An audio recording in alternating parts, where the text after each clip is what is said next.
સાથણી હેઠળ જમીન ફાળવવાનો હુકમ કરી દેવામાં આવ્યો હોય પણ જમીનનો કબજો ના સોંપવામાં આવ્યો તે સંજોગોમાં શું કરવું જોઈએ? તો હું એડવોકેટ કિંજલ પટેલ આપને જણાવીશ.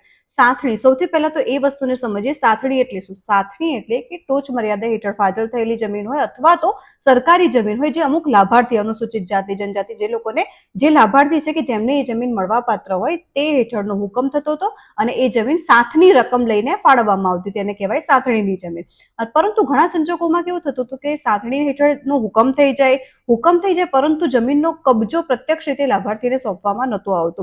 તો આ સંજોગોમાં તારીખ 19/2/2018 પરિપત્રનો ઉપયોગ કરીને તમે તે જમીનનો કબજો પણ પરત, મતલબ કે તમારો જે કબજો છે એ તમને મળી શકે છે. તે હેઠળ તમારે અરજી કરવાની રહે છે. મહેસૂલ વિભાગમાં તમારી વસ્તુની એપ્લિકેશન કરવાની આવે છે અને તે પછી તમને તે જમીનનો કબજો પણ મળી શકે છે. કાયદાના રિલેટેડ આ જ પ્રકારની જાણકારી તમને આગળ પણ મળતી જ રહેશે. તો જોડાઈને રહેજો. જય ભારત, જય ગુજરાત.